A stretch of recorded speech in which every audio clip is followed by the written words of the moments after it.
Alright, there we go.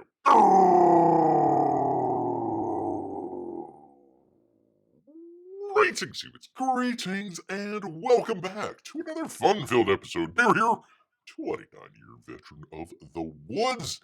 That's where bears live, people. Don't you know? I tell you what, people, it is... first off, it's Saturday, so hello, everybody. I hope you're enjoying the fun weekend out here. Let's see, I gotta wave out to Amy. Great to see you as well. P Money is here. Thank goodness. He says, I am on the computer. A lot of work today. It's Saturday. So I will be in and out for your show. Well, that's fine. That's fine, P Money. Glad to have you here. And your viewership. Yes, indeed. Well, we've got, oh boy, we've got some fun stuff to, oh, gosh, dang it, I have the browser on here. There we go. There is the actual title. The Writer's Room. We're going to talk a little bit about, what's going on in the crazy Hollywood world. More importantly, writing, how to do the writing and all that sort of stuff.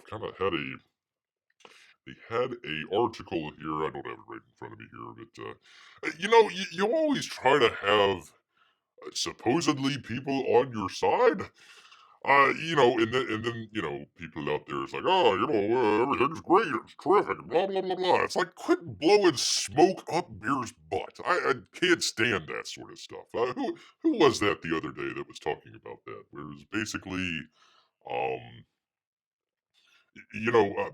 not necessarily Comicsgate, but just kind of generally more sane people, I suppose, kind of opposed to the craziness out there, the sort of other, if you want to kind of think of it that way. And once you take away the other, all the people that you thought were united together actually had a whole bunch of different factions going on, and everybody goes off to their different factions out there. So you see some of that stuff, and you're like, for crying out loud.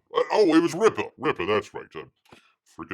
What was the deal with that? It was Rippa and, like, Crippa or something like that out there, where the guy was, like, stapling $50 bills to the front of his business or something. It was like, okay, completely blew up on the whole situation. Everybody had to talk about it. It's like, I don't really care. Never really was in with the whole Insom book or anything like that.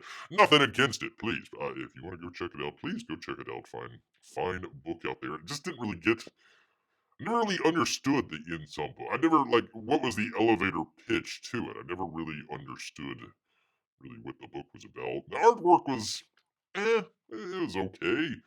Plenty of other great CG artists out there, so plus it made like $50 billion or whatever it was. So it's like, you don't need little Timmy's help with this book. So, yeah, anyways, he was talking about that with the guy with the putting up the $50 bills on his warehouse there.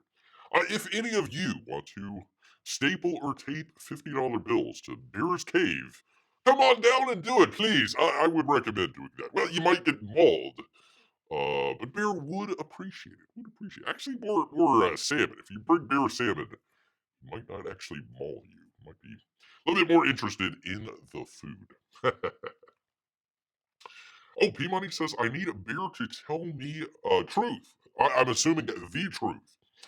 Tell me truth. I get conflicting reports on whether writers got everything or not. Well, I'm glad you were here, sir, because we'll get right on into it. It's not even done. this is the thing. People see the headline and they say, "Oh, the writers, they're not on strike anymore. They go back." No, there's two different guilds. So it's kind of the Writers Guild of America, and it's split up. So they've got the East Coast and the West Coast. So both of those have their own committees, and both of those have to agree to what was signed into the contract. And if neither or just one of them doesn't agree to it, it all goes back. It all goes back to the negotiation. So there is a tentative deal, and we'll talk about that in just a second here. But nothing there. And I've actually got one where the guy talks about it, and completely off. In fact, let me just put it here in the chat for you good people. I hope this works. Let me see if this works here. 1 second. Let's see, does it do it? There you go. Midnight's Edge. I think it was about 20 minutes in. Where did it go? There we go. About 28 minutes in. A big shout out and thumbs up to whoever in the chat there in his channel is doing chapter markings. Bear needs that. Gosh, it takes him forever to do chapter markings. So, anyways, 28. If you want to get it lined up there, we'll talk about that in just a minute. Again, you bring in people and you hope to get information from people you think are kind of on your side or supposed to be on your side. And they just blow smoke up your butt. It's like, no, of course not. We will get into that momentarily. But first, let's go ahead do a couple campaign updates for you good people. Then we'll get into the stories here. Right, let me get to it. Let me find. Come on, Bear. Where is your cursor? Where the heck is the cursor? There it is. Uncle E doing some good stuff here. 538,936. You could be the person that knocks him over to 539.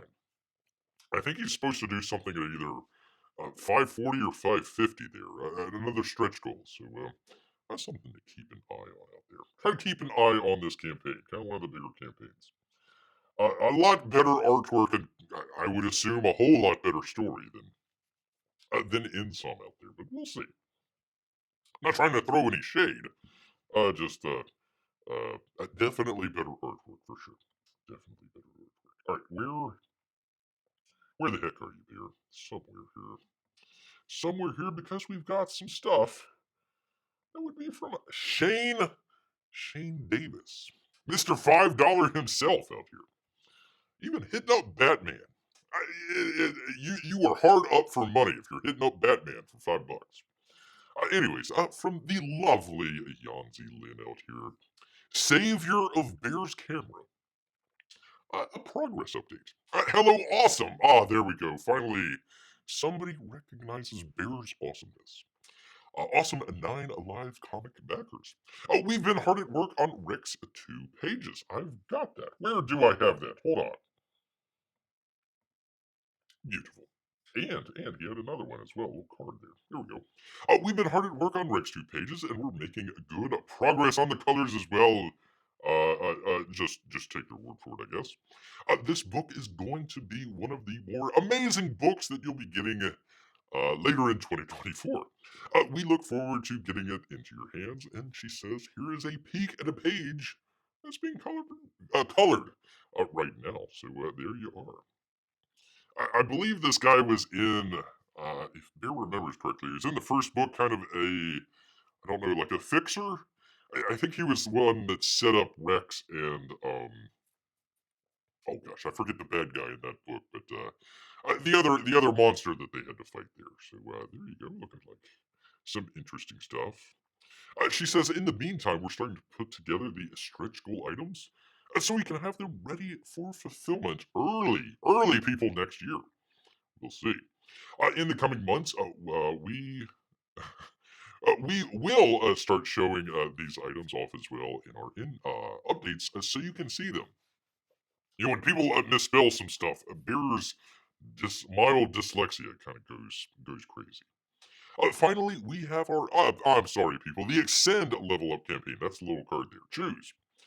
Let's see. That'll close out in less than 2 weeks. And some items are being removed from the campaign afterwards. So if you don't want to miss out on anything, be sure, people, to check out the Extend campaign today. I've got that in the description down there. Just go down just a little bit to the 9 Live Comic website that he has, and you can check it out there. Some good stuff. Choose! You gotta choose. Luckily, we needed this at Tampa. We needed some not dog tags, name tags. We needed name tags out there for everybody.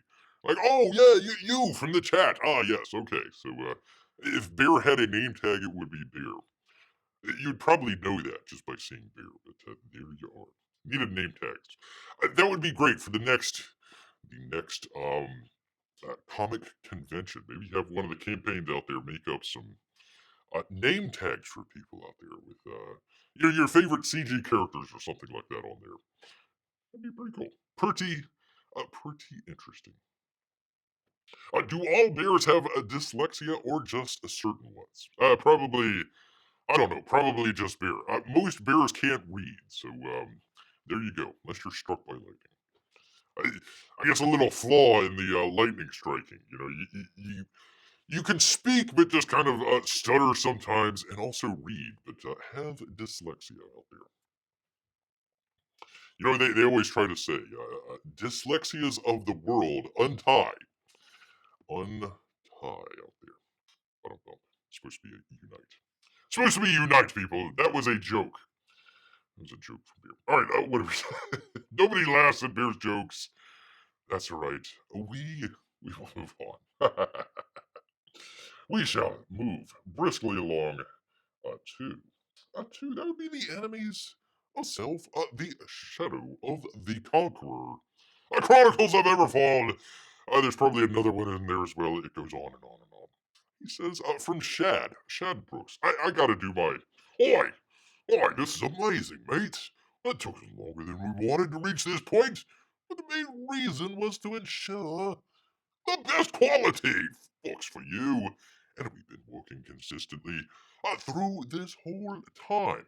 Never slacking off except for that one guy that died with all the passwords and everything. Forget about that. Pushing through setbacks and people dying and challenges to reach the point. Didn't they have like a printer that went mad or something like that? This book, people, was cursed. But we've reached this point where we finally have finished the results, and it's amazing, mate. Other printing process should be complete in a couple of weeks. And then we'll face our next challenge, a shrimp on the barbie, to the fulfillment, rather, to get these books to everyone who purchased them. But fear not, he says, we'll be putting in the same dedication and effort to complete fulfillment as we have in producing the best quality books possible. Crikey! Oi! There you are. So I believe this is the leather one. They had two different ones. They had the leather novel out there, and then they had the leather graphic novel. So the one that Mike Miller did, that was in another leather-bound book. So looking really dope here. Looking really good. I like the embossing and the raised, and there's a number of other printing terms out there that Beer is just unsure of. But man, oh man, looks pretty good. Bounding, looks like it's leather bound as well. So there you are, people. That would look great in a library somewhere.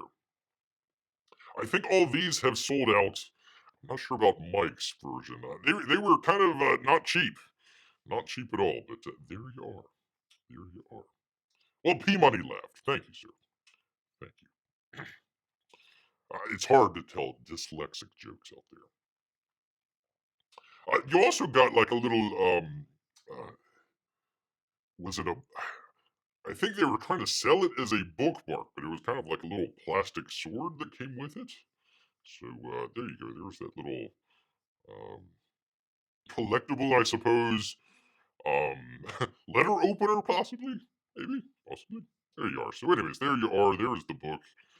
It may be, possibly, we think, sort of, kind of, delivering at some point in the future out there. So, there you are. There is Shad's book, Shad and Mike's book. So, there you go. Hopefully, I know a number of people got the leather bound. So, there you are.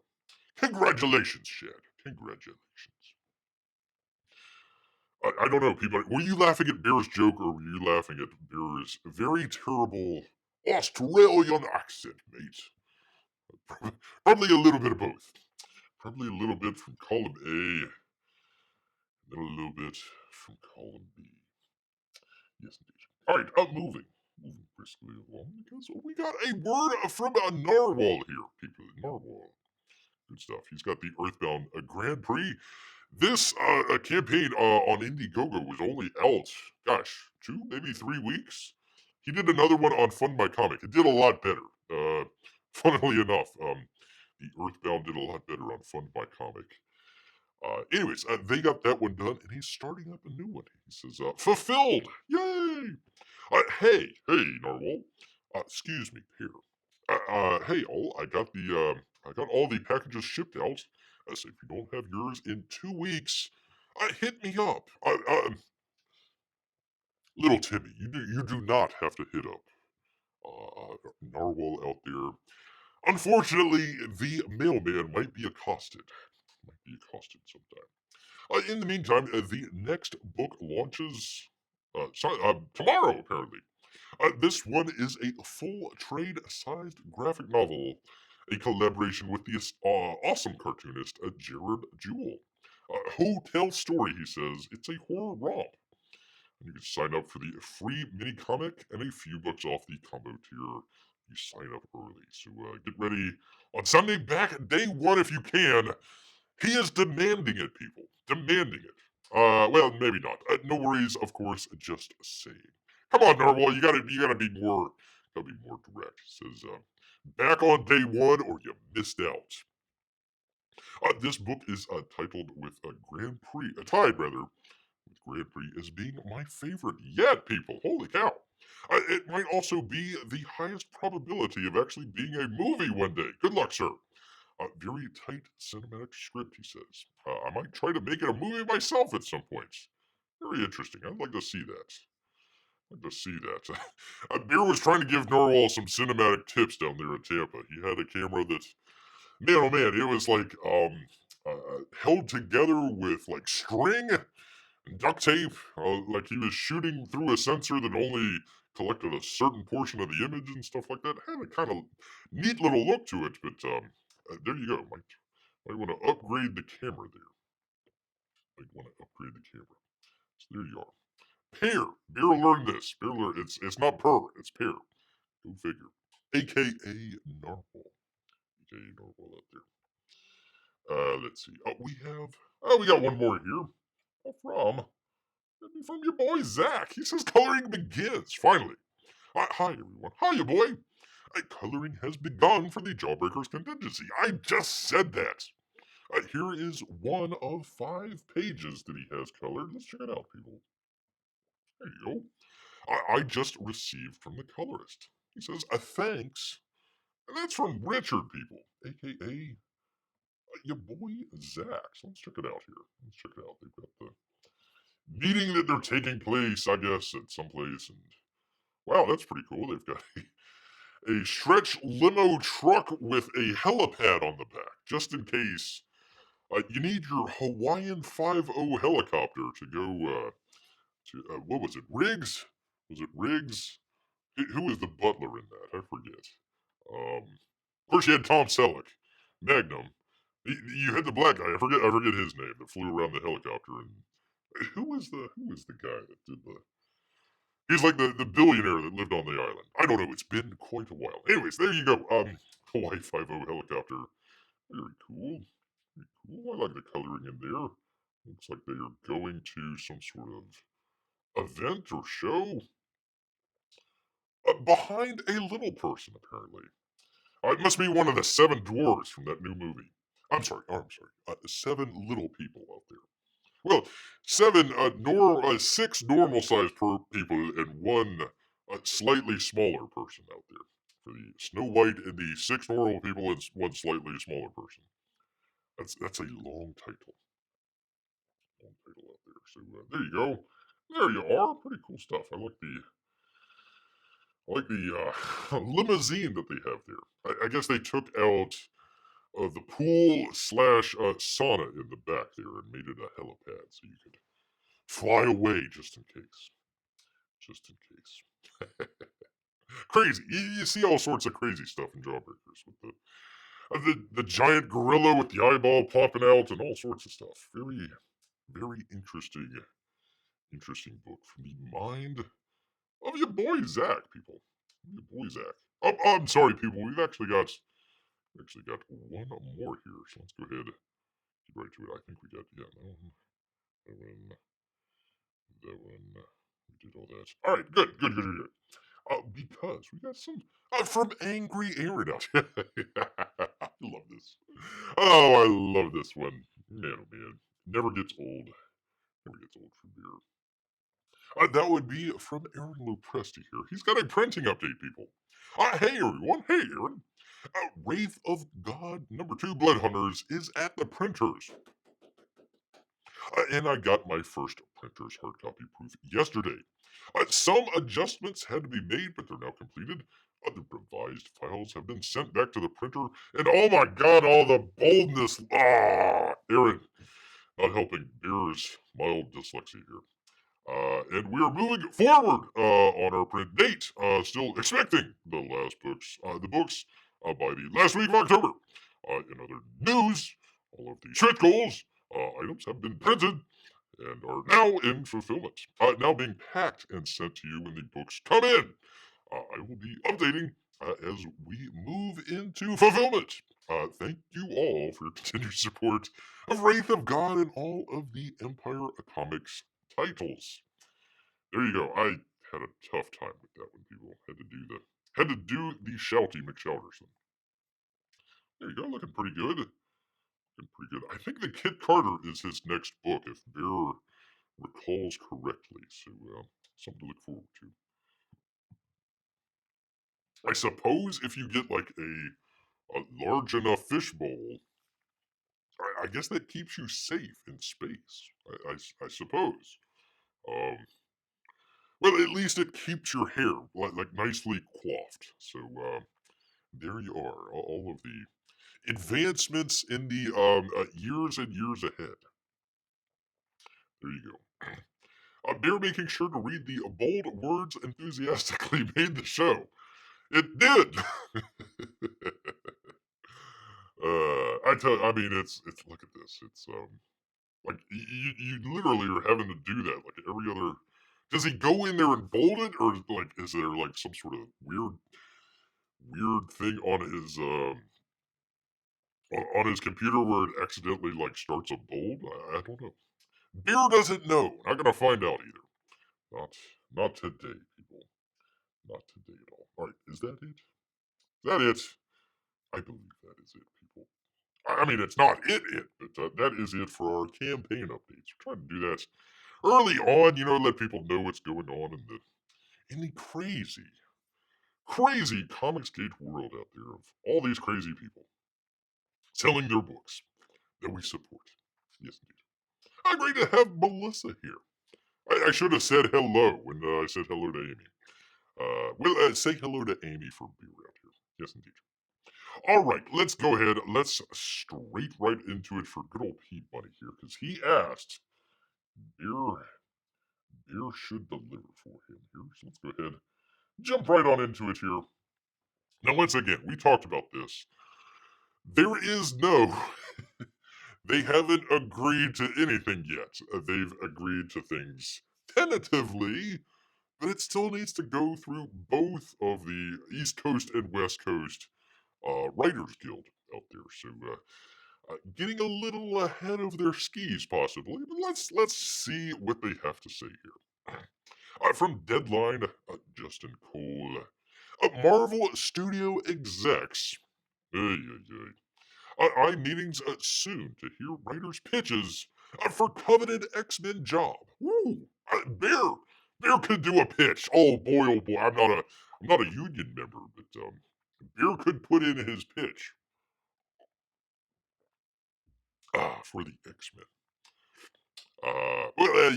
You need to have Jessica Alba in there, even if it's just a cameo.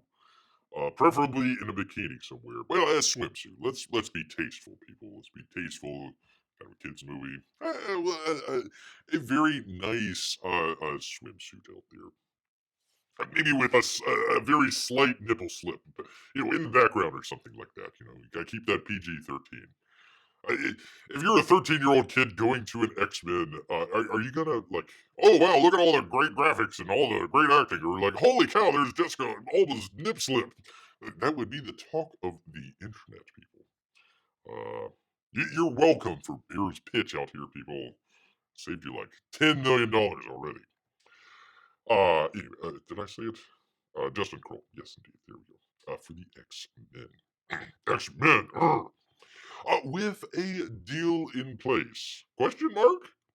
With the Writers Guild, studios have been taking aim, rather, at setting writers for their opening assignments. Marvel Studios is looking to set the bar with what will likely become one of the more sought-after jobs for any scribe. That would be a writer, people.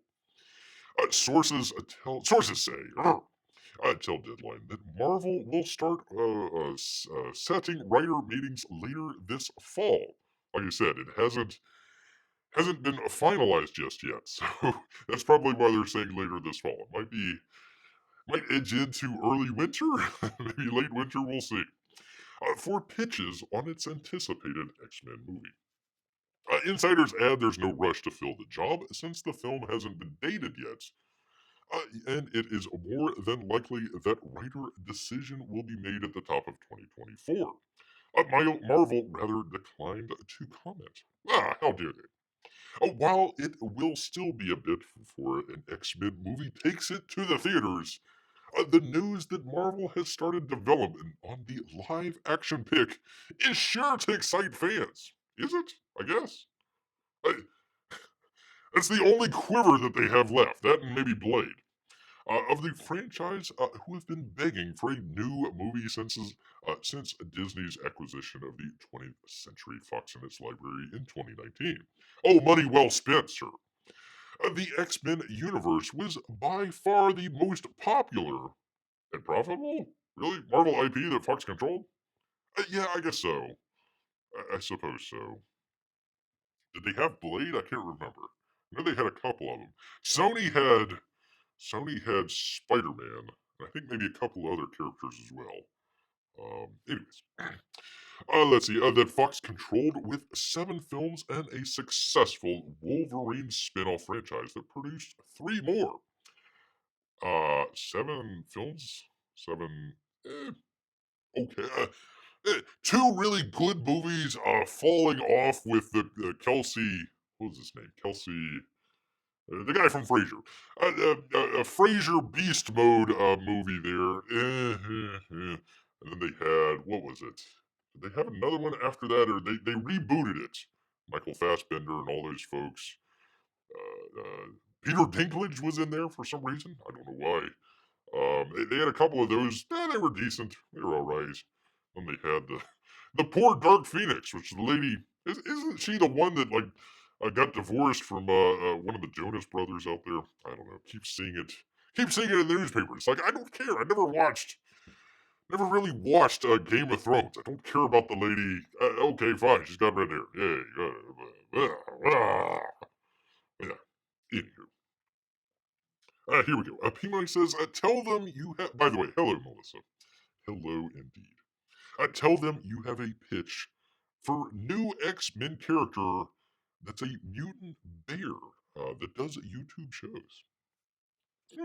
Interesting. Interesting, sir. I like it. I like it. Well, what would be the mutant part? I'm not sure. Mutant bear. Let's see. I mean, I'm not like horribly just. You people have seen bear, other than the claw on the thumb there that kind of still hurts.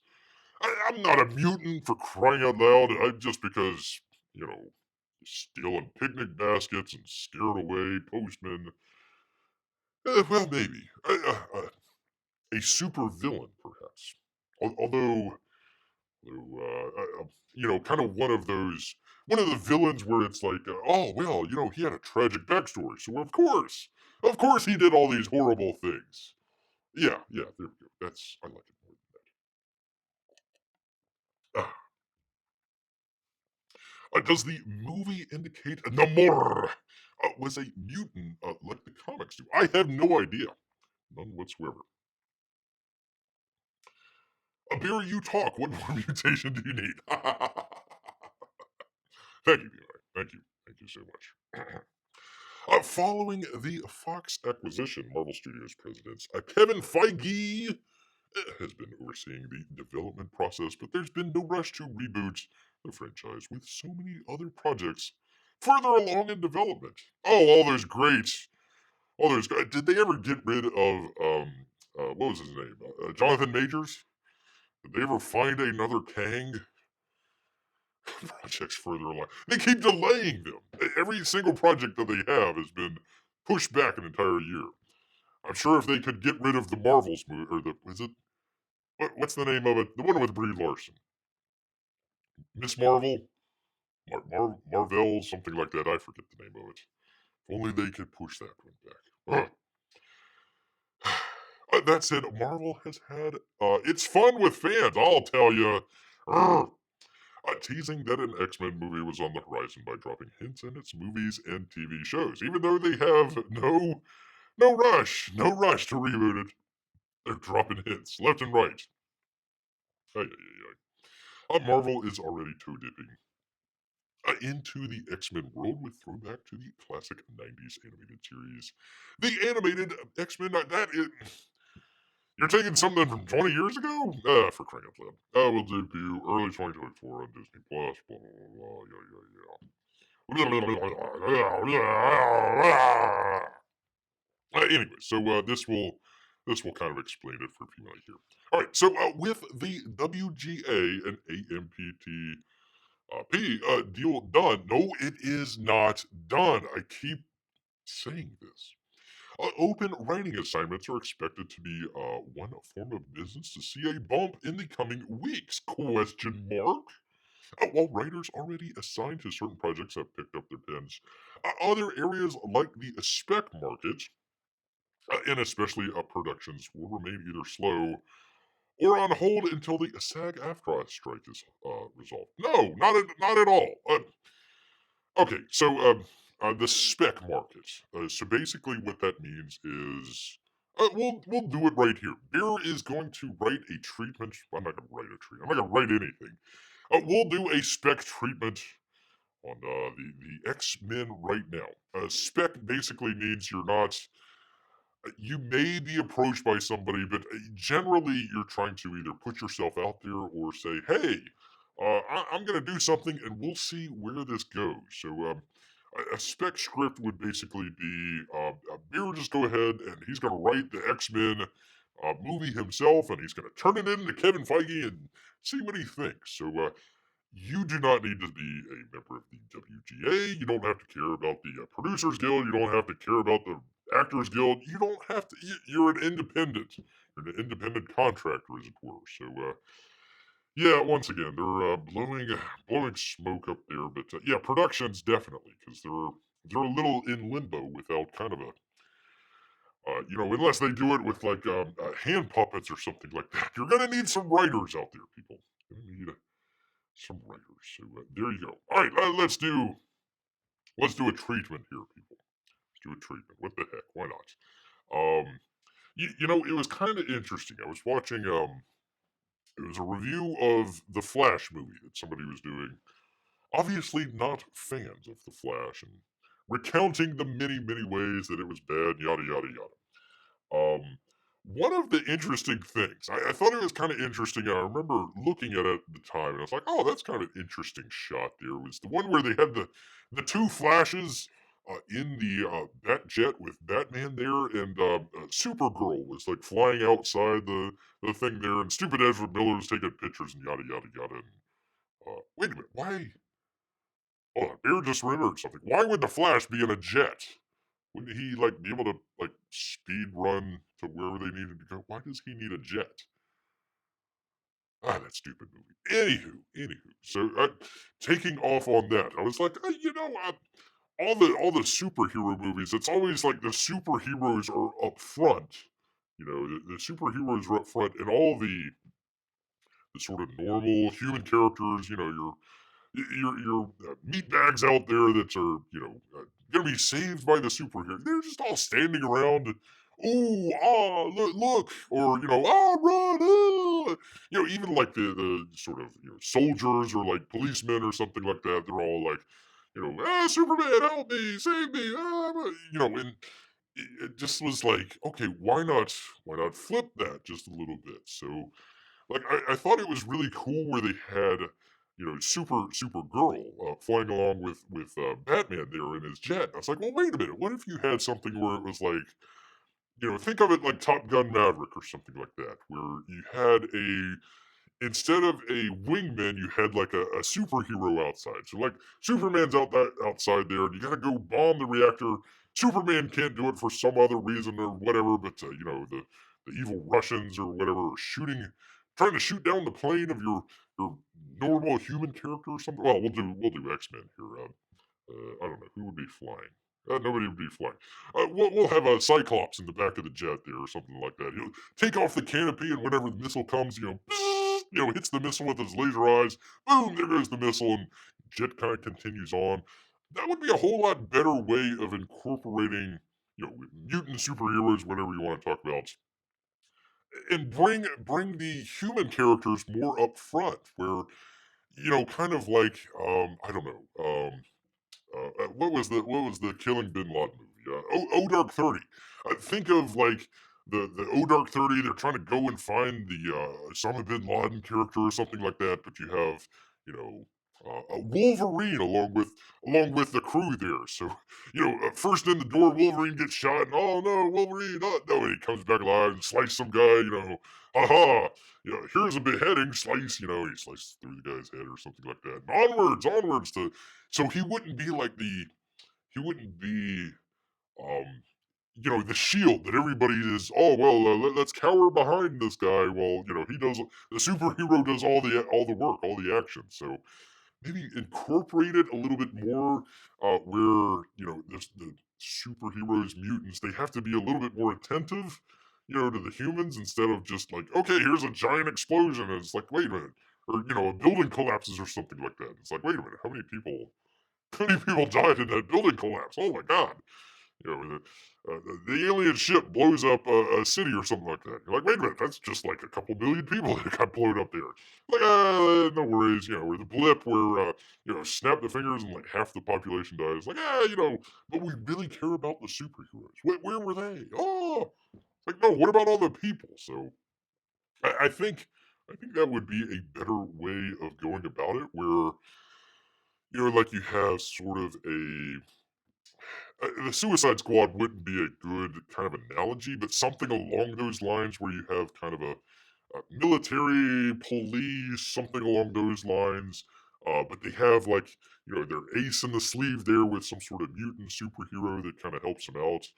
Um, Maybe they're captured. They go into the Chinese nuclear reactor to stop World War III, but the mutant is captured by the Chinese. So, oh my God, what do we do now? Now they gotta go rescue them or something like that. I think that would be um, a little bit more of the human element to it rather than just hey, I'm gonna fly somewhere and I'm gonna zap something and oh, I might get knocked down, but the music rises at the very end. Aha, I'm still alive. Die, bad guy, bam. It's just how many movies of those can you do? I mean, even if you do them in different genres, like the Captain America did, kind of a sort of what was that? Kind of a 70s style thriller intrigue type movie. They're kind of doing some different flavors of it, but it was still a superhero movie. So make the superhero. If you can't make them more vulnerable, then make all the other people around them more vulnerable, and they have to be on guard and saving everybody. And they might not be able to save everybody. So that would be Bearer's treatment right there. Not really mentioning any of the X-Men by name, but something along those lines. I think that would be kind of interesting there. Let's see. Pima says that probably very accurate of the X-Men's writers' room. They fly somewhere and then zap something. That's like every movie. That's every movie. You got to do something different. Yeah. Beers compared it in the past. And I think somebody else has picked up on it. I remember reading that somewhere where it's comparable to the westerns. The westerns were really big in the 50s and early 60s. If you watch Once Upon a Time in Hollywood, the Quentin Tarantino movie, they kind of talk a little bit about that, kind of the changing of the guard sort of deal. So they lost, they overexpanded, number one, and then lost a track of what it really meant to be a Western and just kind of went out and kind of, oh, well, let's put some 60s hippies in this Western and call it a day, that sort of deal. So, same thing with the superhero kind of genre. It's getting pretty stale. I don't care how many different phases you go through with it or anything like that. If you don't change the formula up, if you don't kind of shock and surprise people, they get complacent and it's like, oh yeah, fly somewhere, zap somebody, save the day, yada yada yada. I mean, I don't know. Let's take a recent one. Ant-Man #3. Let's just take that one. Did anybody think at any point in that entire movie, or even if you didn't see it, just watching the trailers or whatever, anybody think that Ant-Man wasn't going to come out alive? Of course he's gonna. So it might be shot. Oh, Paul Rudd died in the movie. Ah, that would be a kind of interesting thing. Although it would be just kind of a one-time shock. You wouldn't be able to do it all the time. But yeah, they need to change it up. So Marvel X-Men over there. We'll see. We'll see how that turns out. It's not going to be no rush to fill the job. We're gonna wait until 2024 possibly. It's gonna be a while. We only got the X-Men '97, so that's it. So we'll see. We will see about that. Anyway, says we all hope Ant-Man would die, or any of the other side characters, like how do you pronounce her name? The Evangela Lily. Angela Lily. How do you pronounce her name? Or the little kid, not the little kid, the teenage daughter in the movie. That would have been interesting. Oh, the teenage daughter dies. And now where does Ant-Man go? Maybe Ant-Man, brooding over time, and gosh darn it, I went to the quantum universe or whatever. And then he, in the next movie, he's a bad guy or something like that. Nice little twist there. But we don't have this. It's all assembly line, just blah. Just blah, people. Blah, blah, blah, blah, blah, blah. There we go. So, anyways, there is that. Did I give credit? Deadline. Justin Kroll out here, people. Evangel Lily. I can't. Thank you for writing that down, but I just can't, for whatever reason. Is a Canadian treasure. No, I can't say that with a straight face. Is she really Canadian? I didn't know that. Didn't know that at all. Thought she was true-blooded American. Apparently not. Next, we'll find out Paul Rudd is Canadian. It'll just be the end of all of us. The end of all of us here, people. All right, bounding into comics. Here. They have John F. Trent, the great John F. Trent out here. Hollywood screenwriter explains how woke diversity hires will be out of jobs under a new deal. I bet you $50 stapled to Rippaverse's a warehouse that is never going to happen. $50 right here. Let's see it. A screenwriter, script doctor recently asserted that woke diversity hires will be out of jobs under the newly minted deal that the Writers Guild of America signed with their studios. So the Writers Guild of America signed with the studios to put writers out of jobs. Makes total sense to me. Complete sense. Yeah. Come on, man. What do you think? I'm some sort of dummy here? I got that. During an appearance on Midnight's Edge. By the way, I did put that in the chat there, and I do have it. Let me find it here. 1 second. Here it is, right here. If you want to actually look at it, but it's just 4 talking boxes. So I mean, if Bear ever gets on somebody else's channel and is just a talking box, it's done with. I have failed at my job. I failed at everything. I do not want to be a talking box out here. Beer is more than a talking box. But anyways, there they are. If you wanted to check it out, let's see. Let me play it and see if it Oops, not that one. Where am I? There we go. Direct. Do the thing with the thing. Let's see. I don't know if that comes through. I don't know. They're doing super chats, and there you are. But if you go to, I think, the 28-minute mark and you want to listen in, go right ahead. But rather listen to Bear here. There's a lot of channels that would just do this. They would just play this and just like sit back and grab a drink or go use the restroom or surf the web or whatever. No, not Bear. Bear is here. Beer is here. So, anyways, they have that if you want to check it out. If you want to do, not beer because I can just read it for you good people. All right, let me just pause it here. It's not coming through. There we go. Do the thing with the thing. I have this thing where every time OBS starts, like if I have something linked, it will start playing. So every time Bear has started his OBS here the last couple times, it's playing the Rocky theme song from Rocky 4. Rocky 4. God dang it. Rambo. Rocky Rambo. Rambo number 4 there. So and then Rambo's just walking down the dusty road there. The one that Bear got copyright violated for whatever reason. But anyways, there you go. There is that. Oh, I'm sorry. Well, Paul Rudd never ages, so maybe he was Canadian 100 years ago. Could be true. So again, it's at the 28 mark. If we want to watch it ourselves, I do believe so. Let me just double check that. I did write it down. Yes, it is, and they also have chapter marks on there, so you can go check it out. But Bear's just gonna read from it and remark along with it here. So. Yeah, the audio doesn't come through for Bear, unfortunately. Anyways, he was asked by the show's host, Andre. Andre, I apologize. You do a great job, but Bear doesn't know his Norwegian, Swedish, Finnish. I'm not sure. I think one of those countries is fake, by the way. I think they just made up one of those Nordic countries out there. Oh, we're gonna invade Finland. There's like no Finland. It's like Iceland or Greenland. Oh, we're gonna go to Greenland. Well, it's a ice ball. There's no greenery anywhere. I think they just made up like Finland out there, or Sweden, or one of those countries. There's like Russia's gonna go invade Finland. There's no Finland.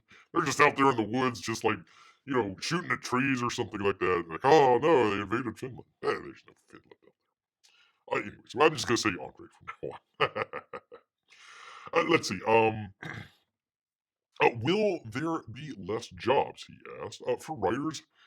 Now, when you have guaranteed writers' rooms, this is one of the things that P Money was talking about. So, in the supposed contract that they haven't finalized yet, they are getting guaranteed spots.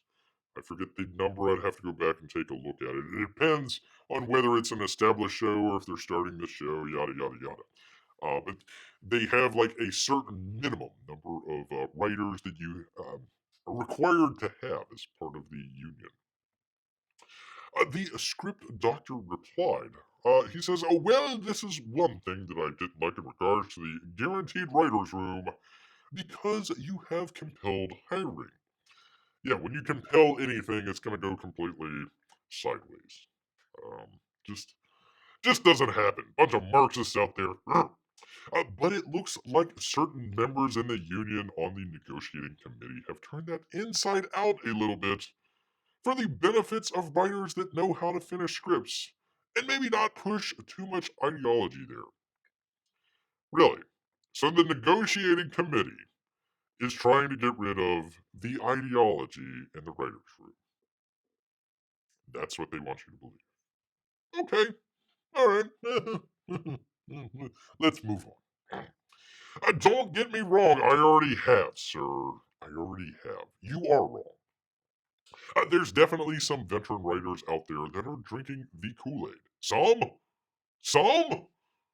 99.9999999999995%. We'll leave it at that. Kind of like the Wu flu recovery rates out there. Oh, we got another story about that. Hello, YouTube. Let's see. Don't get me wrong. There's definitely some veteran writers out there that have been drinking the Kool-Aid, but the vast majority of them, the ones that do preach this, are younger. Let me read that again. The veteran writers out there that are drinking the Kool-Aid, okay, but the vast majority of them, the ones that do preach this, are younger. You just counteracted your first sentence there. For crying. Anyways, we move on. I've been learning through my colleagues that a lot of them actually spend more time. Pardon me here. Spend more time striking and spending time on social media than actually expanding their portfolio of scripts to pitch when the strike is over. But if they are striking with showrunners out there, and they are connecting with them on social media, don't you think maybe they might have a leg up on getting into one of those guaranteed spots in the room? Probably. I mean, it wouldn't hurt. I mean, of course, you should continue writing, but you couldn't write because you were in a gosh darn strike, you big dummy. That's why. Unless you weren't part of the union. After briefly comparing himself to the colleagues, he continued. So basically, what we are seeing here from the youngins, he says, from the youngins. Really, the youngins? Are they gonna get off your lawn, sir? Turn down that gosh darn rap music. By the by, I apologize. Apologize, everybody. I just kind of had this in Bear's pocket here. They might have found a Tupac's killer, people. Might have found. I mean, it only happened in 1996, but, the wheels of justice turn very, very, very, very slowly. Very slowly. Anyways, we'll go back. just reminded Bear of that, so there we go. So basically, what we are seeing here from the youngins is that there are going to be possibly less, nice qualifier there, opportunities for them. Especially, can we put a comma in here, a pause for crying out loud? Less opportunities for them, especially in something like the pre-greenlit or mini rooms. And that comes down to two factors that I can think of right now. Let's see. P. Mike says, "How dare the writers who know how to finish scripts get more projects?" Yeah, he's very Pollyannish about that. Very Pollyannish about that. I get the feeling that this guy is either a shill or maybe with the producers or studios or something like that. I get a bad feeling about this guy. Just say that. Pre-greenlit or mini rooms. Pre-greenlit, greenlight means basically they've got the money for the show or movie that they're going to do. They've got the thumbs up from the studio out there. Says, okay, we're going to fund this. We might be able to put this on our fall schedule or, in the movie theaters at some point. Go ahead, go hire the people that you're going to need. You're going to have a certain budget here to go hire the people you need. Go check that out. Bring that all together. Let's start getting a script together, all that sort of stuff. So that's what pre-greenlit means. Pre-greenlit means we haven't got the money just yet, but hey, you guys get together and let's kind of figure it out. And hey, if it doesn't work out, depends on the contract and how everything works out. They might get, a small stipend or something like that, so they're not wasting their time or anything. Same thing with the mini rooms. Writers get together in the room. Usually, I don't know, I forget. It's been a while. 8 to 12, 8 to 12. I think mini rooms would be less than that. So, 3 to 5 apparently. He says the first one that the current MBA clarifies. Not sure what MBA means. Might be the contract. Clearly defines that the showrunner has to be a union writer. Oh, for crying out loud. Usually the showrunners are producers. Now, it doesn't mean that they're solely producers. Sometimes they're writers that became producers over time. Sometimes they're producers that, hey, they can actually write, so they might actually write some stuff. So their entire contract is saying that the showrunner has to be a union writer, not just a writer. It has to be a union writer. He's got to be part of the guild there. So it can't be an internal executive producer like a Kevin Feige. It also gives them a bit more power in who they select for the writing positions in the minimum staffed mini rooms. And it also says that whoever they select has to be approved by the company, or the showrunner has to argue for them to be involved. So what's the point of the showrunner bringing them in? Okay, so let's take this guy's let's take his thought process. The new contract is going to help out, weed out all of the woke people, because they're going to be have guaranteed writers, and they need to have some good writers in there. Oh my gosh! Otherwise, the show is going to collapse and all this other stuff. Bad stuff happening, fire and brimstone, yada yada yada. But they got to be approved by the company, or the showrunner has to argue for them to be involved. So what's the point of doing all that if the company has to still approve of it? Doesn't make it. Let's say the companies wanted the woke stuff, the showrunners did not. Okay, I'm gonna hire a couple of MAGA extremists to come right on. I don't know, the rings of power. Let's say Amazon takes a look at that and says, "Nah, bro, nah, that ain't gonna happen." So what did you strike for? I don't know. He continues and goes on. I'm trying to explain this to you people.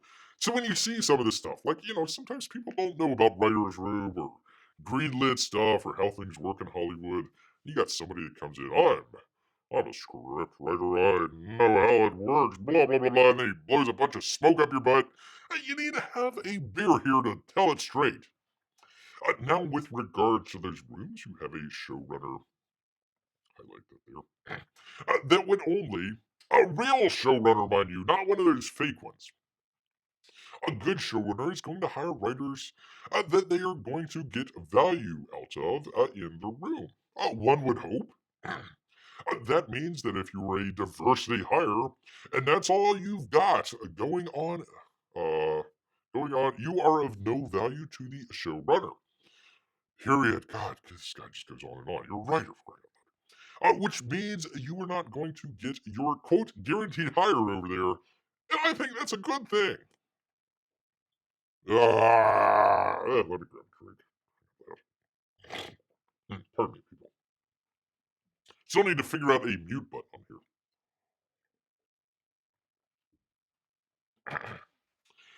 All right, all right. Well, let me go to P Money here. He says, I would imagine writing scripts is the same as any other competitive business. Oh, it's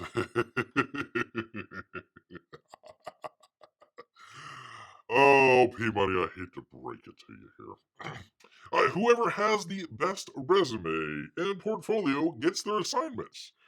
This is a bad thing. That's not at all how it happens. Not at all. Let me give you an example. Let me give you a quick example here. A web page that Bear kind of follows, screenwriting stuff like that. A good guy that does it. He had a contest. He had a contest recently that they were going to do a he had a problem trying to get a bunch of amateur writers. It's kind of an amateur writer web page. Kind of gives out tips, hints, and all that sort of stuff. What's going on over in Hollywood? So we had a contest. It was send in your first page of your script. If you can't even bother writing a first page of the script, you're not a good script writer. Please head to the other door over there. So just one page. I just want one page. Send it to me. We'll pick out a winner, and that winner, I'll check it out. I'll read their screenplay. I'll give them advice. I'll give them comments. Hey, here's where you need to improve your screenplay, or this or that or whatever. And then possibly, not guaranteed or anything like that. He's got some contacts in the industry. Hey, maybe we'll shop this around to a couple different agents, and hey, see where it goes. So you figure Peabody, the best writer is going to win, isn't he? The best writer is going to win. No, not that the worst writer won, but they picked out. They picked out according to him, the best writer that turned in the script. Well, turned in the first page. He says, "Hey, this is a great first page. There's some stuff that needs to be yeah, be worked on. But hey, as far as the first page go, this looks terrific. Guy gets back to him. He says, that's fine and all, but I've only written a couple pages. I don't have the script. So the guy, the host there, he says, well, okay. The contest was for me to evaluate an entire script. I just was trying to read a first page rather than read the entire thing. Okay, well, because you don't have a script, sir, you don't have everything ready, we're going to go to guy number two, who might not have been the best, but he had everything checked off in the box. He actually had a script that was finished. Might not be better than the first place guy, but second place got it. So, no, the people that you know, right place, right time. You can have the best script out there, but if the producer reading it, let's just say you're writing a fantasy script, and the person reading it doesn't like fantasy, even if it's one of the best scripts out there, they're probably going to pass on it. So, no, there's no, there's no merit, there's no merit involved at all. No merit involved at all. All right, let's talk about the diversity hire here for just a second. All right, well, let me go back here just quickly. He has this name called the Script Doctor. So what a script doctor is, let's say you come up with your screenplay. Let's say you do a really great job of it. You're doing terrific work. They turn it into the studio. The studio says, we're gonna probably we might greenlight this, or it might already be greenlit. I said, yeah, this is really good. This is really good. Um, Except we have a couple notes here. We've got a couple notes here. We'll send them to the writer. But after a couple of notes, after a couple drafts turned in, we're just not seeing what we need to see. Let's say it's, I don't know, let's just say it's dialogue, for instance. Somebody comes up with a great story, great premise, great theme. They might not just do the best dialogue out there. I mean, it's kind of the just standard stuff. So what they'll do is they'll hire people called script doctors out there. Come in, what they call punch up the script just a little bit. So Josh Whedon, he was very famous for this kind of late 90s, 2000s era. He would come in and they would come up with a script. And I think Alien 4, kind of one of the more famous ones out there, came in, did a little bit of the Josh Whedon yuck stuff out there, made some jokes and all that sort of stuff, just kind of punched it up a little bit. Doctors aren't people that are writing scripts. They're just the people out there that might kind of come in and kind of help out just a little bit. Not that they're incompetent or anything like that. They know how to write scripts. It's just they might have um, value in certain areas. Dialogue, for example. So if you are a diversity hire, let's just say you're on whatever show, and of course every show, we have to have a bare minimum of this ethnicity or that ethnicity, or gay or queer or whatever the heck. You might bring in somebody like a script doctor-esque diversity hire just to sit in the corner. So whenever they say, okay, well, we have character, you know, Lamar over here. We got Lamar over here, and he's talking slang to the folks in the hood, doing that sort of stuff. Okay, we need to punch up this dialogue here a little bit. You could be the wokest person in the world, horrible, but if you have a little bit of, hey, I know a little bit of slang or whatever, you can punch that up. So that diversity hire, they might actually be hired. They might still be the diversity hire, but they're going to say, hey, we still have a use for you. So just because you're a diversity hire and you're woke doesn't mean you're not going to get hired. It just depends on who's hiring you. And of course, where was it? The company as well, the studio as well has to approve of it. So this guy, I don't know where he's coming from. I think it's a little Pollyannish, but no, it's not. Let's see, what does he say? Which means if you're not going to get your guaranteed hire over there, your diversity hires might go down. Your wokeness might go down. No, not at all. No, they would hire the wokest woke before they would hire any sort of just sort of mainstream, not not trying to insult anybody. Just not even a MAGA, not even a Republican. Yeah, an independent out there. They would hire them because they're their friends. That's why. That's right. They don't care about money. As for his second point, his first point stunk. Oh, for crying out loud. Stunk to high heaven. P. says, "Oh, Alien 4, now that was an Academy Award-winning film of the franchise. Didn't say it was any good. Just say he came in and punched up stuff. So, I kind of like what he did with Batman versus Superman. The Justice League. Justice League out there came in. Of course, he directed as well, but they came in. He says, "Oh my God, we need to make this movie more Marvel. Well, everybody saw Batman vs Superman. It's so dark. We need to up the yucks in here. Quick, get me Josh Whedon out here." So Zack Snyder had already developed the script. Josh Whedon came in, kind of adjusted a whole bunch. So there you go.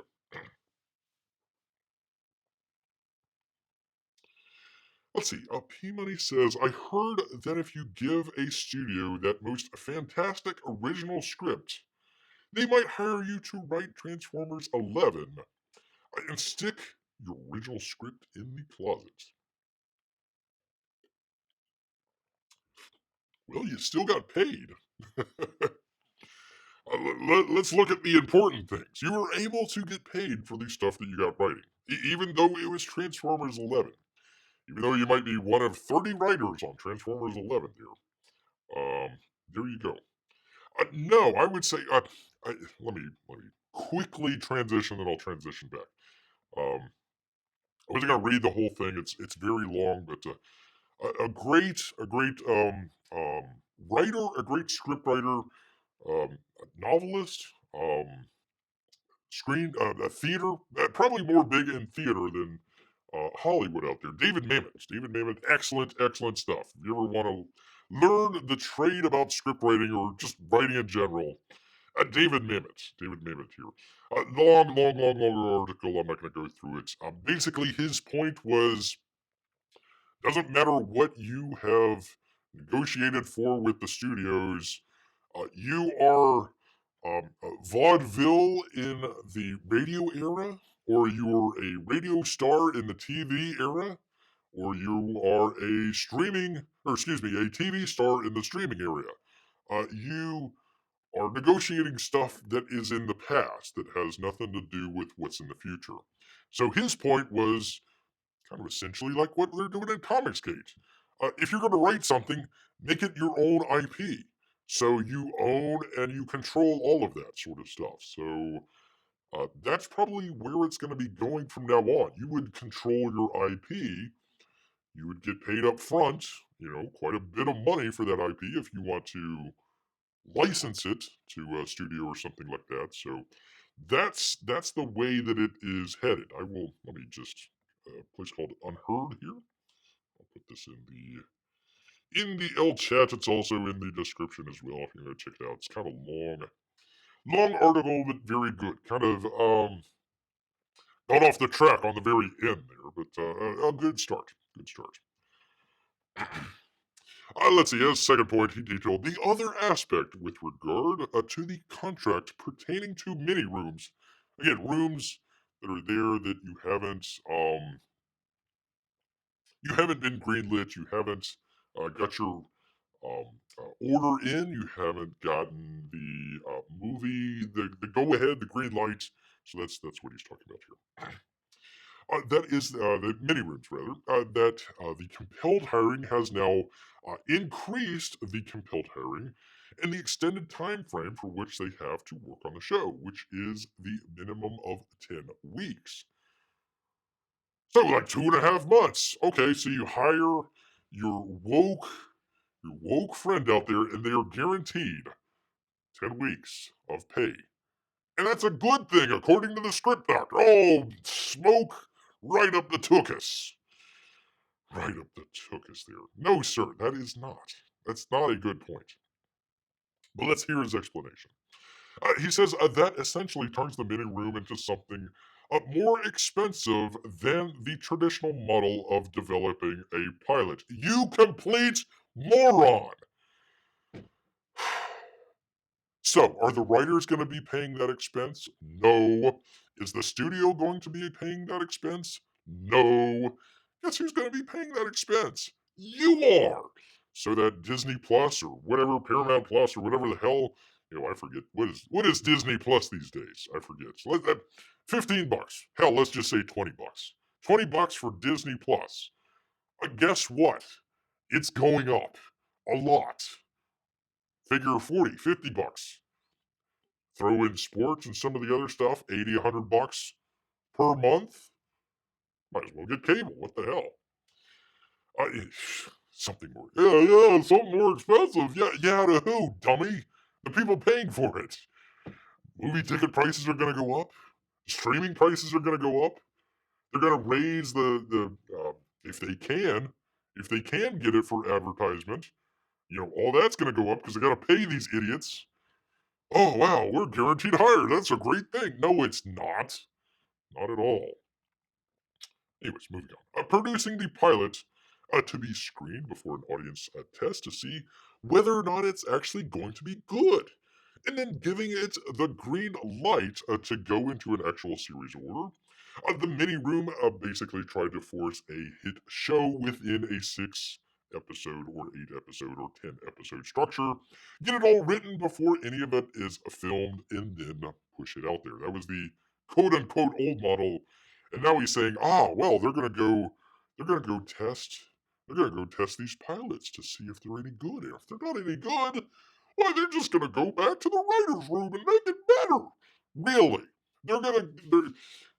Disney comes out with Ahsoka out there and they says, that Ahsoka show, that's whatever the hell the name of it is. That's my southern drawl, I apologize, whatever the name of it is. The one with the Rosario Dawson, the one-time girlfriend to what was it? The senator there in New Jersey, the fiercely heterosexual Cory Booker out there, his alleged girlfriend. Where the hell was I going with that? Yeah, we're gonna go back and we're gonna make changes because we gotta get the best Ahsoka show out there. No, they're gonna put the Ahsoka show out there regardless. They're not gonna go to. They may go screen it for an audience. They may see what. Do you not think that they didn't screen? I don't know, Indiana Jones, the fifth one here, for people. You're heard it all the time from Doomcock and the other place. They did a screening. It was terrible. Oh well, what was the changes they did? Not at all. They just got the screen and maybe changed a thing or two here, but nothing important. Didn't make it any better. Yeah, this is BS, man. Script doctor my butt. Uh, and that's where Amy comes in on. Oh, what did I miss, Bear? Bear just ripping a new one for this script doctor fella.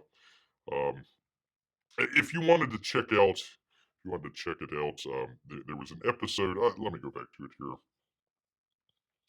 There's an episode on. I don't know if many of you are watchers or fans of the Midnight's Edge shows. Anyways, it was on there. This fella in the blue shirt there, he was talking about how great it was. How great it was that there was a compelled hiring and writing room. And it's going to get rid of all the woke people. And it's just going to be the greatest thing ever. Oh, boy. Not realizing that he's a complete moron. And I'm telling him why right now. Coming at you, script doctor. Come on, the beer show. We'll debate. We'll debate that. Bear's not afraid of any of this. Not at all. So, anyways, there we are. That's kind of what we're talking about here. Things are good. Just getting a lot of work done on the computer at the office, says Peanut. Oh, okay. I wonder if they have professional screeners that don't care about movies. Uh, there's no such thing as a professional screener. Essentially, what they do is they go in, and it's not really the entire movie. They might show 5 minutes, 20 minutes, 30 minutes. They might not show the entire thing. They might just, let's just say that they're having a really hard time with the third act. They haven't stuck the landing just yet. So they're going to show these people. Basically, what they do is they go to, malls or, different places where there's a lot of people around. and try to find people that says, hey, would you like to go check out the new movie coming out? We want you to go check it out and give us all your input on all your thoughts on it. So you get these people coming in, and it's like supposedly a wide variety of people that are coming in, but really it's just people that don't have anything to do for 30 minutes, and it's like, yeah, I'll check it out, whatever. And they may not be. Let's just say they show a superhero movie. They might not be superhero fans or fantasy fans or comedy fans or whatever. So it's not really. They're not really professionals out there.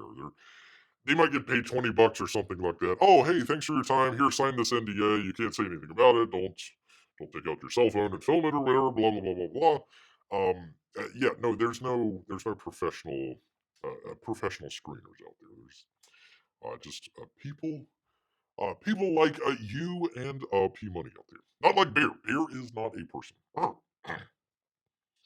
Let's see. Anyways, that's what they say. Talk to the hand. That's what Bear says. Talk to the hand. So yeah, all those great writers are going to make Cowboy Bebop all that better. All that better. Let's see. So not a useful input. Well,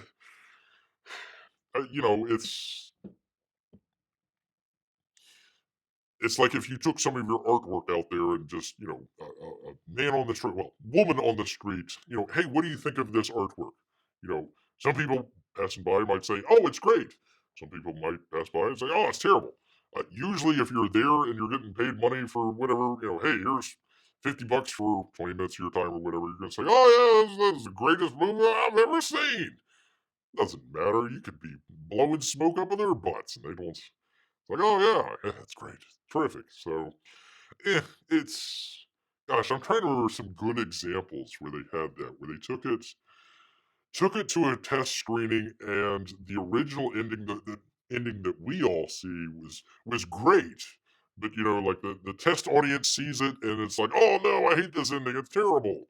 Um, I can't remember if they did that to like The Sixth Sense or there's a number of movies out there that they did that with, and the um, producers or the filmmakers, to their credit, came out and says, "Yeah, okay, that's what these people say, but I'm going to go with my gut and says my ending's a whole lot better than whatever ending that they're going to tell you." So stuff like that. So it's just it depends. Usually it's God. I really hate the corporate world, just like with a passion. Usually, a lot of times it's butt covering. It's like, oh well, the test audience, they agreed with it, so it's got to be good. Instead of saying, well, the test audience thought it was good, but the writers and producers and directors think that it's, they don't like what the test audience say. I'm going to take a gamble here and I'm going to go with my people. I'm going to stick with the filmmakers. No, usually it's a covered by butt situation where it's like, well, okay, the survey says they're the ones that said it, not me, executive. I am completely blameless. I am CYA here. So that's usually how it works. Usually how it works. So, all right, how much longer do I have to go? Oh my God! Holy cow, people! Holy cow, we might be here all night. Is that supposed to be Spike on the left? I have no idea. Yes, it is. Spike Spiegel, as it were. There you go. There you are. As faces. Talk to the hand. Talk to the hand, fool.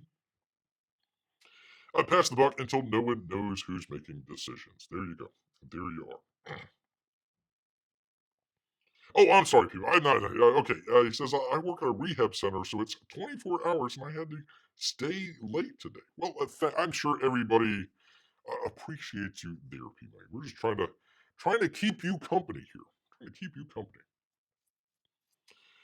Anyways, they provide an example. There needs to continue here. It's getting late. You can take a look at a pilot like Ahsoka and say to yourself, okay, that's a show that was done in a mini room. It was done by one writer, Dave Filoni.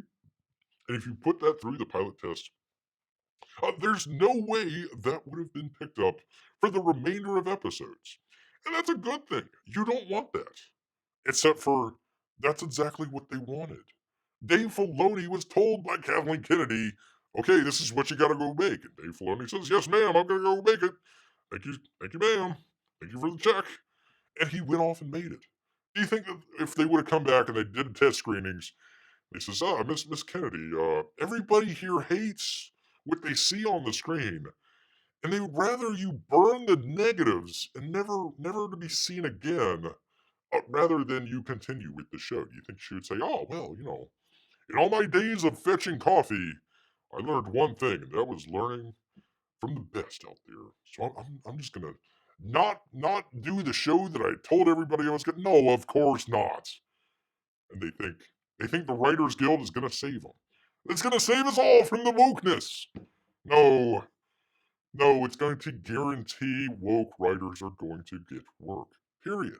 That's it. This guy's blowing smoke. So right now, he continues on, elaborating. It looks like many rooms are kind of being, for the moment, sir, you are a writer, make it succinct, please. They'll be a kind of priced out on budget side of things from the studios because it's more lucrative and less risk for them to actually go back to start shooting a pilot, testing it, and determining whether it's going to be given a series of orders as opposed to building a show on a limited amount of time and then just pumping it out for you to be stuck with and can't control, develop, or change it based on audience reception. Period. Oh, for crying out loud, I gotta keep another drink. On and on and on and on and on and on and on and on. Take a breath, man. No, no. I mean, maybe. Again, I don't think they're going to say the Star Wars show. We're going to scrap this. We're going to go back and make sure that it's not woke. Or gosh, we might need to have some more, masculine characters in here doing masculine things rather than just an entire Star Wars show featuring a bunch of chicks talking about whatever, soap opera stuff, blah blah blah blah blah, space whales, yada yada yada. No, of course not. That's what they wanted. That's what the Disney wanted. That's what LucasArts wanted. That's what Kathleen Kennedy wanted. They weren't going to let anybody stand in their way. They had people saying, boy, gosh, we really shouldn't bring back an 80-year-old Harrison Ford to do an action movie. Do you think they listened? Hell no, they didn't listen. It lost a ton of money. Does that matter to them? No, not at all. They're going to get their pension. They're going to get their money. They're going to get their retirement. It's in their contracts. Ah! Oy. Oh yeah, because we wouldn't get He-Man. No, it would have had to been well written. So it's going to be a well written woman saves everything, and hulking He-Man just kind of stands along watching. That's all you're going to get. All you're going to get. Let's see. Pima says it's not bad. I've got my phone on Bear's show. Thank you, sir. Make sure you hit that thumbs up, like and subscribe. Yada yada yada. To do my paperwork and my tablet, playing the Canadian football game. Is that like football, or is that like soccer? I'm not sure. I've never even heard of Canadian football. Crying out loud. Well, P-Money's probably rejoicing just a little bit, because old Vasilevsky's going to be out for like 2 or 3 months. Crying out loud. Right before the beginning of the season, too. Terrific. Just what Bear says. All right. Anyways, I'm sorry. A little lightning talk here. Script Doctor then asserted, you've done nothing but put the you-know-what asserted here, sir. And when you have those types of orders, and you have the showrunner being in charge of it and picking the writers that they want to work with, other than the fact that the studio has to agree with it, and being able to argue why they need it for the benefit of the show, you can argue till the cows come home, sir. You then basically exclude any of the writers in town that are not going to be of value to you. Unless them being woke are value to you to be able to get a script writing or what am I trying to say here? A show running job. Unless that's of value to you, yeah. Unless Kathleen Kennedy is looking for, hey, we need to make 50% of the writer's room female. The force is female. Do you think the showrunner is going to come back and say, no, these, I'll hire a couple of females, but I find these, fellas a lot better. They're doing a lot better work. They understand the mythos of Star Wars and everything. You think Kathleen Kennedy's going to go with that? Heck no. No. And I think everybody listening, and gentlemen on the panel, know those type of writers are not going to be lasting in this industry because they're not qualified. Their qualifications are their wokeness, sir. And I think that's great. No, it's not. You're a moron. Come on to their show anytime. We will discuss this topic. Still think you're a moron. I think that's great, and there's less jobs for them because that gives me a better chance for having more job opportunities. Okay, come back to us. Come back to us in 6 months. Let's see how that worked out. See how it worked out. He'll be on Velma. He'll be writing on Velma. He'll be like, I got a job, but it's on Velma. He then responded to a comment from Andre, who stated, let's face it. Thank you, Andre. A big part. I can't do the Norwegian accent. A big part of the problem that we've had, especially the MCU of late, isn't just the producers behind the scenes have gotten nuts. True. It's also the writers' rooms are staffed with incompetence and general assortment activists, many of whom would be these younglings. I don't know why they're picking on the young folk. Plenty of older folk that are woke as hell too. If you will, that come in not through merit but through other means and produce a bunch of BS. The script doctor replied, "It's not. If it's not through merit, rather, they've done something that's made them hot in the moment." Mhm. And then you have basically the studios clamoring at them to work for them writing. Okay, so if the studio wants the writer to come in and they have veto power over anybody else, guess who's going to get in there? Script doctor? Oh, yeah. They overbook themselves or overstretch themselves. And then they end up becoming terrible because they've signed 9 deals that are due over the next year and a half to 2 years to turn it in. Trying to write 9 feature films in 2 years is a really difficult thing to do. Yeah, you can probably get, let's see, in 2 years, you can probably get 4. Probably get 4. If you're really hard at work, you got a good understanding of the concept of what you're doing, you got a good concept of your characters, got a good concept or a heading of where you're going to take the story. Not going to be too many rewrites. If you're doing a script in 6 months, you're doing really well for yourself. If you're doing a script in about a year, it's usually about what it takes. 9 months, probably more close to it.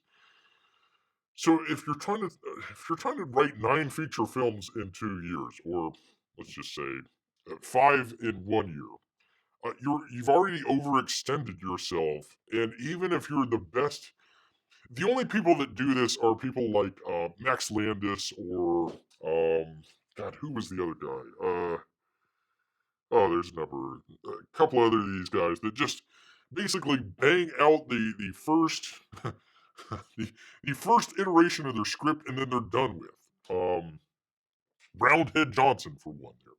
Just one script, okay, that looks good. Okay, there we go. So even if you're the best writer, if you're just on top of your game, that's not going to happen. So, uh, you know, oh look, there's that woke person that's hot in the moment. They're going to write 9 scripts. If you're a producer out there, you know that's not going to happen. You might be in a writing room, but still, you're bouncing around there, bouncing around. So, oh, Amy's message has been retracted from here. I didn't even see it. I didn't think football was played anywhere else. That's cool. It's enjoyed by others. CFL is the Canadian NFL. Really? Really?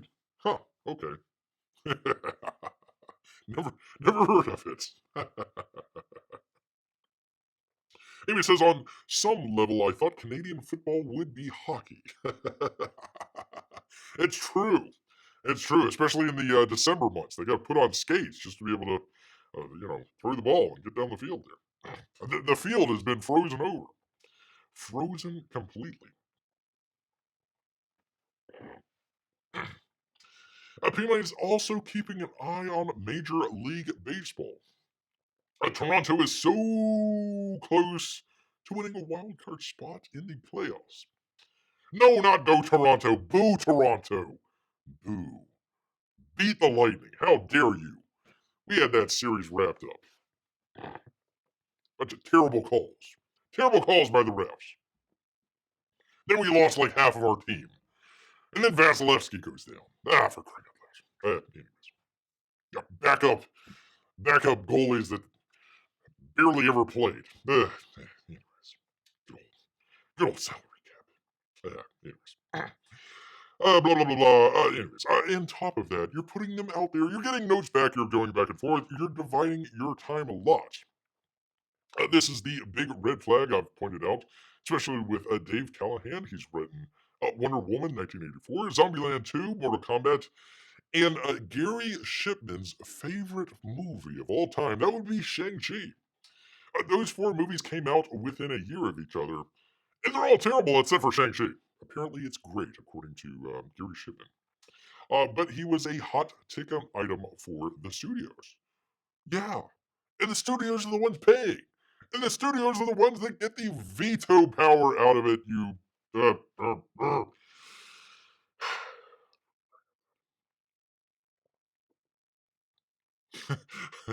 Amy says, oh my goodness, I must have come in the middle of a very big game.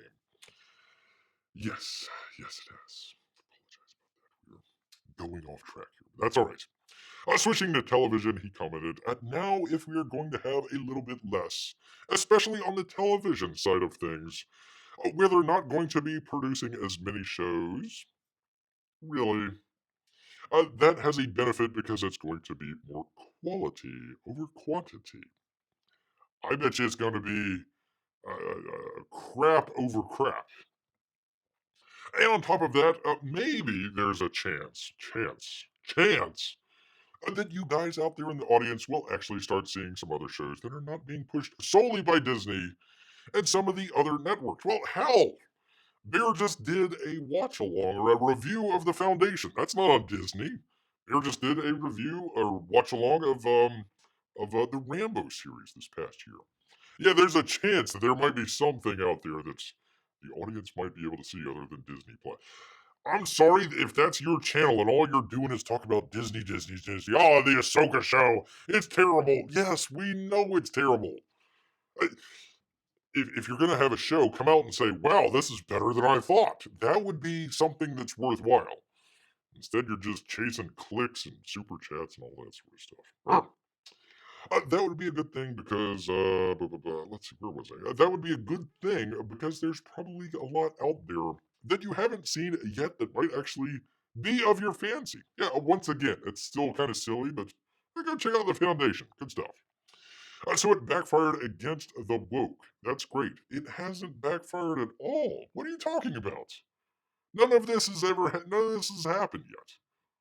He's procrastinating, looking into the future there. A script doctor did go on to recognize that the New Deal will not eradicate all of the woke and writers from Hollywood. No, you don't say. A number of the members of the current WGA board that were expecting this to lead to hiring of those types of hires are disappointed to learn about this. So the people on the board that told the people in the negotiating committee to go out and get the best deal possible for their guild out there are disappointed to learn that there are going to be fewer writers out there. Woke or not. I would say they're terrible negotiators. Terrible. However, they are probably also prominent enough in the industry to get a show here or there. So they will be, of course, hiring that. Yeah, no kidding. That's like 80 to 90% of all of Hollywood. So you'll most likely have those type of shows peppered throughout still for a little bit. No, your unwoke shows that you were hoping, that you were praying, that you were just, looking into the future out there in your magical crystal ball, those are the ones that are going to be peppered, not the woke stuff. That's going to be continuing on. He continued, here's the other part too. Because of the new residual metric, the more money you get comes based on the fact that you have to obtain 20% of the subscriber viewership or more in order for you to make the most amount of money. So if you care about making money as a writer, that means you have to make a good show. You can make the best show possible on Amazon, Netflix, whatever. You're not going to get, I don't care if the best, their top rated show isn't getting 20% of their subscriber base. It's not going to happen. See, God, they negotiated this without part of it. Part of the negotiation is the guild finally gets. We don't get. We're not going to get it unless they leak it. The guild, pardon me, is finally going to get the numbers supposedly from all these streaming services of their viewership. Now they're going to be disappointed because their viewership is going to go down. But we'll leave that off to the side for a second. They're going to see that nobody's getting 20%. So the stupid metric that they put in there, they didn't even have the knowledge of to begin with. So they just pulled a number out of their butts. So, 20%, that works for us. Not even realizing that none of the shows get 20% of the subscriber base out there. None of them. I would be surprised if they did. If anybody has any information, come to Bear, let him know. I'll eat my words. Eat his words. They're not going to get 20%. How many millions and millions of people around the world are subscribed to this stuff? Think of all the people in India. Think of all the people in India that might just get, I don't know. Does Disney Plus still do the cricket? I forget if they were doing that or they didn't do it. A majority of the people in India are probably going to watch the cricket over there rather than the Ahsoka show. So you're not even going to get 20%, you complete morons. For crying out loud. They had to show a picture of Stacy. I'm sorry, I didn't mean to leave it on there. I apologize. Style guide here, P Money. It's Stacy Tank Abrams. Stacy the Tank Abrams. There you go. You're welcome. And you will now, and you will soon see that certain habits, such as the stuff that we can point to Disney doing, is not going to be very profitable. It isn't profitable already, you complete nincompoop. None of it is. It's not meant to be profitable. It's propaganda. They've the woke, the Marxist, communist, whatever you want to call it, they've got a control of the means of communication. Do you think that Stalin worried about whether or not Pravda was getting good numbers? No, he worried about the control. They don't care about losing money. It's totally fine. They're gonna get bailed out anyways, probably. And it will be a difficult time for some of those writers that get those opportunities to learn that lesson. And of course, they'll learn it and not be woke. BS. And it will be a difficult time for us as an audience being exposed to those shows, and then, of course, turning them off and trying to find something else. And that's a good thing. Okay, Script Doctor, when you finally get the numbers from the guild of how much the streaming services are getting and how many eyeballs are on there, I bet you a number of these shows, they're turned off in the first 30 seconds. Does that matter? No, there's still Ahsoka number 5 or 6 or 10 or however many episodes that they're going to do. God, this guy. Pollyanna. I'm sorry, people. I didn't mean to go off on this guy, but gosh dang it, Bear is just ticked. Gosh darn it. You're welcome to come anytime, Script Doctor, and present your case. Although, I'm presenting it right now. Don't look good. It's basically like their desire to want more money based on those residuals. Oh, sure. Sure. Oh, we actually have to do a good job now. Oh, yeah, that's right. And I think that's great. So it looks to me that irony has prevailed in regards to the quality of the work is presented on the merits of the show and how well that appeals to an audience and gains viewership. Be freaking S. He then declared people. Oh, once I think enough of the industry learns that rule, everyone else will start benefiting from it, at least on the entertainment side of things. Hey, I still keep wishing for that meteor of doom to just run right into LA, but still waiting, still waiting. So I would plan more on the meteor of death hitting Los Angeles and completely wiping everything out, and we have to start anew than them coming to their senses. I'm sorry, don't mean to put it on that picture either. What is the deal with again? These are your hires right here. These are your hires. Oh God, I'm sorry, people. This just gets bears. Grinds bears gears here. Grinds bears gears here. Anyways, they're trying to claim victory against the Hollywood studios. Not realizing that they get played for the fools. We'll probably find that out within 6 to 12 months, depends on when the actors come back. Meanwhile, it's a lot of the rank and file writers, the union members themselves, are probably going to be out of work and perhaps looking for new careers. So let me get this straight. The WGA went into their negotiating, their starting negotiating principle was to make sure that there are less writers working in Hollywood. Makes sense. Makes complete sense. I mean, when your guild gets money from its members, you want your members to lose their jobs and not work. I mean, it makes complete sense. God, this guy, I tell you. Anytime, Script Doctor, more than welcome. More than Oh, P Money's got to go, everyone. Have a great night. Well, P Money, you as well. Hope you have a great weekend out there. Hope you at least learned something there. I don't. God, it keeps going on and on here. I think we'll kind of wrap it up here pretty shortly here. But thanks for stopping by. Appreciate you. Stop by again on Wednesday. We'll do it again. We will do it again. I doubt Beer supports a Canadian baseball team. I don't support any baseball team, for crying out loud. Not a big baseball fan.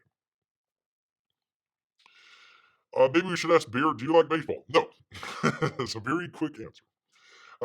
They had to show a picture of Stacey Abrams. There you go. That's why P Money left. He's like, God, my eyes. Sorry, P Money. I apologize. There are people that have probably been detoxed that have seen Stacey Abrams on P Money's screen as he was working. It's like, God, put me back in detox. Put me back. All right. Well, anyways, yes, there you go. Have a great night, and God bless her. God bless her. All right. Well, anyways, people. Anyways, that was pretty much it. We had this guy just kind of go on and on and on about it. Talk about increase in labor costs. Oh boy, and production costs as well. Oh boy. You're going to be paying for it. You, the consumer out there. And again, like the one that they have here, the Cleopatra one. I think it was like Beyonce or Jay-Z or something like that. That's put their money behind it. So they're going to want those woke writers. You think they're going to go in and say, we had all these people. They're terrible. Let's go hire somebody else that isn't as woke. No, they're going to do it based on what they want because it's propaganda. Because they want, for whatever reason, a black Cleopatra. It didn't happen. It's historical. Even the Egyptian came out. Says we denounced this movie. It didn't happen. Not at all. She was more Greek than anything else. But anyways, there you are. What do you make of that idea that woke diversity hires will be weeded out of Hollywood writing rooms? Not anytime soon at all. Not anytime soon at all. So there you are, people. There you are. Again, go check out kind of a counterpoint to it. The David Mamet. I left it in the description and in the chat as well. Tupac. We finally found his killer out there. Finally found his killer. I had a couple of other stories out here as well. Kind of crypto, not necessarily a crypto thing, but basically, crypto. They're behind their encryption. Oh, it's everything's safe, everything's secure.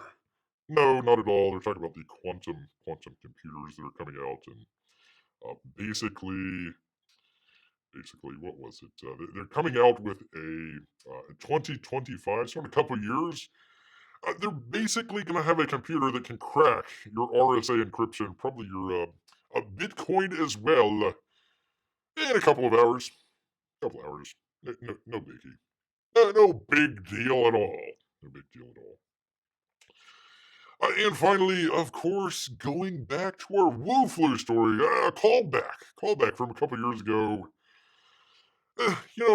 Maybe that shot that you got. Hello, YouTube Safety and Trust Verification Committee. Nature.com.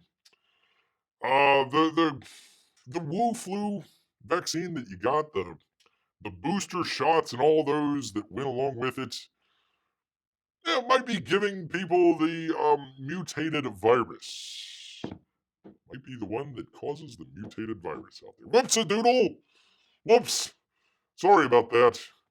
It's great for Pfizer and Moderna out there. I mean, they're gonna have we're gonna have COVID-19 until 2119 probably. So great for them. Terrible for the rest of us. So if you want to go check that, hell, I'll put it in the description. What the heck? YouTube's already screwing with Bear there. So there you go. There you are. That is for here, YouTube. That's because you keep. Where is it here? You kept screwing with Bear here. You kept screwing with him, man. Would have been fine. He would have said, no worries, but I put the Rambo up on the other channel. Same thing. I want to say hello. Whoever's there in the office at 8 to 9 in the morning, at least East Coast time, keeps hitting that button for Bear. Want to say hello. Appreciate you. Appreciate you out there. Probably another intern from India out there with a green card. So hopefully you'll be able to stay in the country, sir, and or madam. But kiss off. Kiss off. There you go. Same thing, Amy, happened to Bear on the other channel. Literally the same time, 8 to 9 o'clock. It's going up, up, up, up, up. 8, 9 o'clock, crash. Boom, boom, boom, boom. Doing a pretty good job. Actually, the channel here actually did a little bit better. Did a lot better. So definitely keep an eye out there for Bear. So we'll even see if Bear's channel is around next week. So kiss off, YouTube. I'm literally trying to get onto all of the lists. Not content with just one of the lists. Gotta get on all of them. All of them, people. All right. That's probably gonna. We had P-Money checked out. Beer's getting a little hungry here, so probably gonna go ahead and wrap it up here for you good people. Want to say thank you once again to Amy out there, Melissa as well, P-Money, plus all of our Russian bots and lurkers. Make sure you hit that thumbs up button for Beer. He would appreciate it very, very much. And also, make sure you check out the archive channel. We do this show every Wednesday and Saturday night, 8 o'clock. Might want to start thinking about doing something a little bit different coming up here in October. So the next show, Beer, we'll do the normal show, but we're gonna put the question out there to the audience. I was gonna try and link it in here with what we were talking about today, but just kept yelling at that dang script doctor. So there you are, people. Want to say thank you to everyone out here. Leave no list ungot, says Amy. All of the lists. The TSA no-fly list. The Barnes and Nobles list. All of the lists. All of the lists out there. There you are. It's just going to say wanted and then bear's face. Yeah, dead or alive, preferably dead. There you go. There you are. All right, well, once again, thank you everybody out there. But you know what? Oh, let me get back to it here. I don't want to leave it on that. There we go. But you know what? All of this talk about writing and rooms, it's made Bear hungry. So he's going to head back into the woods. So until next time, people, grrr.